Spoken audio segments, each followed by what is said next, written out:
Bonjour et bienvenue sur la chaîne YouTube du blog Lettering Créatif.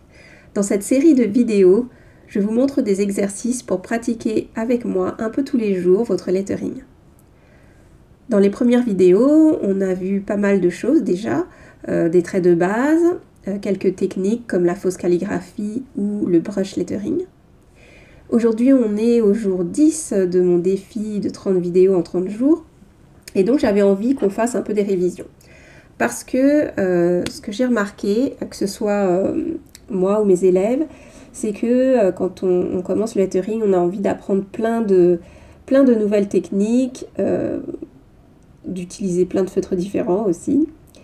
Mais c'est très important de pratiquer régulièrement et aussi de pratiquer régulièrement les mêmes exercices, un peu comme en musique quand on fait ses gammes.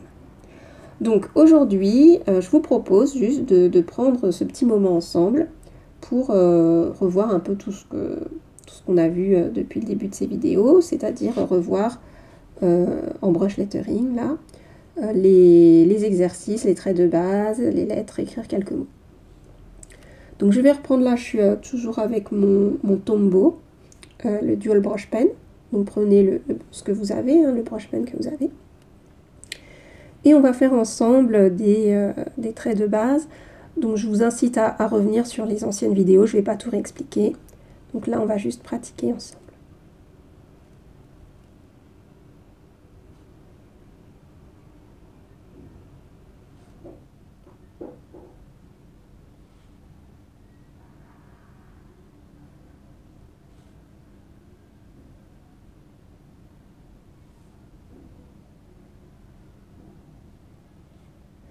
D'ailleurs, si vous voulez, vous pourrez regarder cette vidéo de pratique et mettre une petite musique. Il n'y a pas d'obligation d'avoir du son, puisque là, on reprend des exercices qu'on a déjà vus.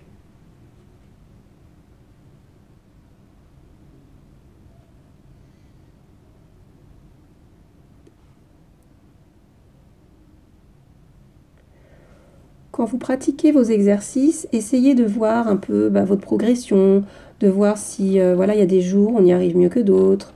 Essayez de comprendre en fait qu'est-ce qui va, qu'est-ce qui ne va pas dans votre mouvement, ou voilà, si c'est juste de la fatigue ce jour-là que vous n'y arrivez pas.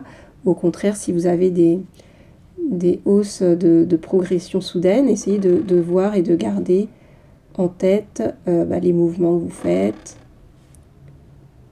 C'est important en fait de savoir auto-critiquer son travail.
faire quelques lettres.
Voilà, donc continuez un petit peu à de temps en temps pratiquer vos traits de base, votre alphabet, avant de vous lancer dans une composition.